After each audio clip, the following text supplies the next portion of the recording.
Hey guys, welcome back to my channel. Hope you guys are doing well. So in today's video, we're talking about the 15 types of men you need to avoid. Every year for the last 4 years, I have made a Valentine's Day video. So consider this to be your early Valentine's Day video. And by the end of this video, some of your plans for Valentine's Day may actually have been ended. For the best though. So the first guy that you need to avoid at all costs, whether this weekend, next weekend, the weekend after that, or forever. This is the first type of man that you need to avoid. Mr. Go with the flow. Mr. I don't believe in titles. Let's see how this goes, okay? Seeing how things go never really work out the best. Failing to plan is planning to fail.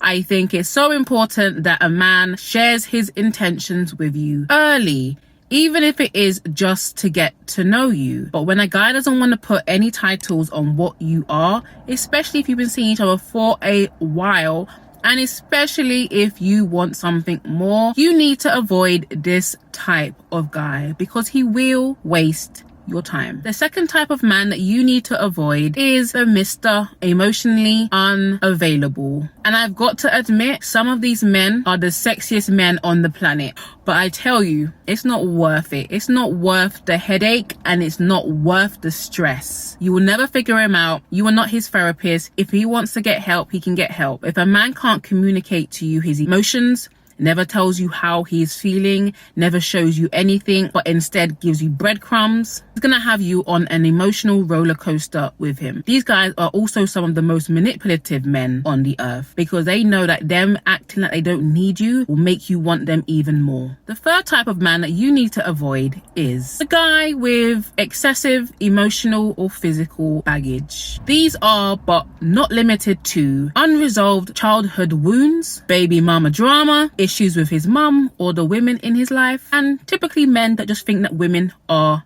the devil. You cannot prove to a man that you are not the devil who thinks that all women are the devil. If a man downspeaks women, if he cusses them out at any time he can get, don't think you're any special because it's only a matter of time until he turns on you. The fourth type of man to avoid at all costs is Mr. Inconsistent. This guy is inconsistent with everything. He's inconsistent with his communication. You can never get a hold of him. Sometimes he sends you long paragraphs. Next minute he sends you nothing. One moment he's sending you text messages with fast replies. Next moment he's sending you nothing. Mr. Inconsistent with his time. 1 month you will see him consistently. The next month you won't see him at all. And when you do talk to him, the communication is unexciting because it's very hard to connect with someone when you can't get a hold of them. The fifth type of man that you need to avoid is Mr.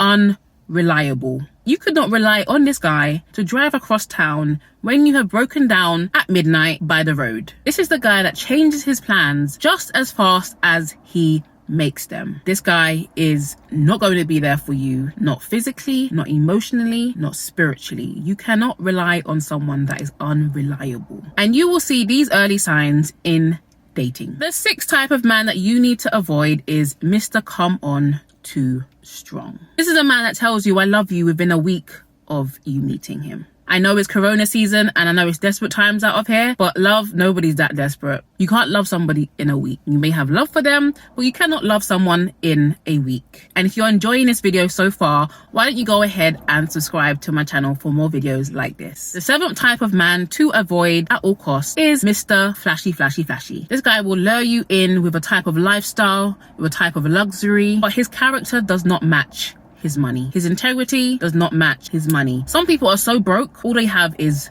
money. The eighth type of man that you need to avoid is Mr. Passive. In these type of relationships or situations, you have no choice but to become the man. You've got to drag him, you've got to beg him, you've got to ask him. He never takes any initiative of his own. And two men in a heterosexual relationship is not going to work. You need to be comfortable enough to be in your feminine energy. And a feminine energy is relaxing, fitting in. A guy should make plans and tell you about them. And you can come in your most feminine energy. The reason why we get in our masculine energy is because we don't trust that man to do what needs to be done. And I don't know about you, but I don't want to play the man in my relationship. The ninth type of man that you need to avoid is Mr.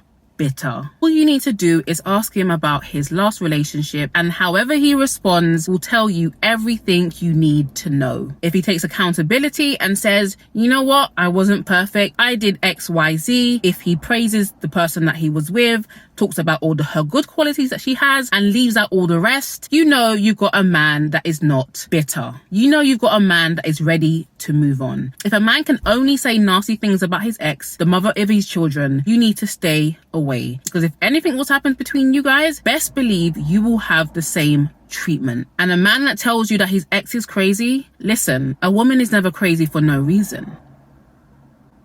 The 10th type of man that you need to avoid at all costs is the Mr. Separated. The Mr. I'm getting a divorce. My friend, if you are separated, it means you're still married. If you are getting a divorce, it means you are still married. Unless those papers are signed, you are not free to get into a relationship with somebody else, okay? And you should not get into a relationship or an entanglement with somebody that is still married. Avoid him like the plague. The 11th type of man that you need to avoid is Mr. Avoidant.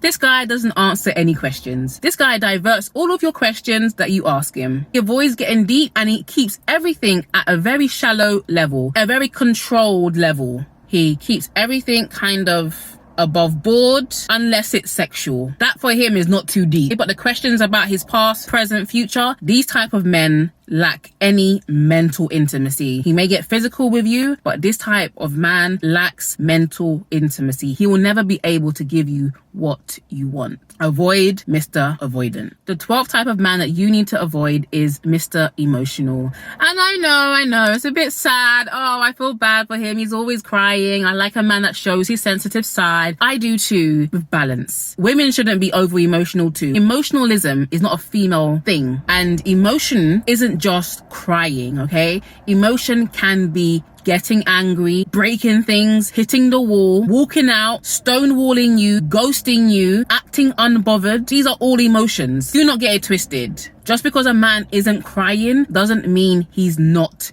emotional. These are all signs of over emotion, not knowing how to communicate. So you rather break things, you rather walk out, you rather leave. So the 13th type of man that you need to avoid is Mr. My Way or the Highway. She keeps running back to see me do it my way. Oh. On a real though, this guy wants you to give up everything for him. He wants you to give up your life for his life. He wants you to submit to him. These are typically the men that have money, okay? And I do believe in hypergamy, ladies, but I think at the moment it's just a theory. I think it's just like a fantasy at the moment. When you get with someone that is making a certain living, there are certain things that you're going to have to compromise on. You may not have to go out to work, but there are going to be other things that you have to compromise on. But no one should ask you to give up your dreams, your life, to go and follow somebody else. And there's obviously caveats to that, but I think you understand the spirit in which I'm talking, right? One of my friends married a footballer and she had to move her life to wherever he was. That's fine. That's a compromise that is mutual, right? But when a man's telling you to stop university, stop school, stop working and come and follow behind him, that's a red flag. And like I said, I believe in hypergamy. I believe in wanting or desiring someone that is financially stable, that's able to look after you, right? But if you get into a relationship with someone that is not a gentleman, someone that is secretly misogynistic, chauvinistic, thinks that a woman needs to be at his feet in the name of submission. Let me tell you, submission will look like abuse in that type of relationship. And a lot of men quote, wives, submit to your husbands, but they forget the first commandment, which is husbands, love your wives. And true submission comes through love and not force. And the 14th type of guy that you need to avoid is Mr. Unsure. These are the type of men that are in relationships with women over 8, 9, 10, 11, 12 years, knowing full well that she wants to get married, but he still isn't sure. These red flags show in the beginning. Is the man intentional or is he indecisive? Can never make a decision. Look out for the signs of indecisiveness and procrastination whilst you're still dating. You need to look for? A man that takes charge. A guy that will say, this is my intention with you. We're going to date for such and such time with the hope that we will get on and that we can go on to be married, okay? And just because you're talking about marriage on the first date does not mean you want him to get down on one knee right there in the restaurant. We're talking about future planning, and men do this very well. Real men are visionaries. They're just not looking at right now. They're looking at the future. Like I said, we're dating now, but my intention is to marry you within the next 2 years. If you're dating someone, tell them to put a date on it. Tell them to put a time on it. You have to. Do not be afraid to ask for what you want. It is a sign of self-worth. And how this looks like in dating is, Madam, I have made reservations at Nobu. I'll swing by to pick you up at 7. Please be ready. We love an assertive king round here. And the 15th type of man to avoid is Mr. Low Self-Esteem, Mr. Insecure. And listen, you don't have to be ugly to have low self-esteem. Some of the hottest men are the most insecure, most controlling men on the planet. You can't do this, you can't wear that, you can't talk to her, you can't talk to him, you can't go there, can't go here. Don't talk to this person. Are you crazy? You should know this. But when a woman is desperate for a man, she will think that this is him being caring. This is not care. This is control. And listen, ladies, never want to be with a man more than you want to be by yourself. You're in a vulnerable position like that. Red flags detected at the beginning is good for everyone. And I just want you ladies to know that you are in control of relationships. You make decisions too. You can say yes and you can say no matter how deep you are already in it. So don't say yes when you're supposed to say no, and don't say no when you're supposed to say yes. Speak up for yourself, put your foot down, and subscribe to my channel. Don't forget to like, and I'll see you guys next time.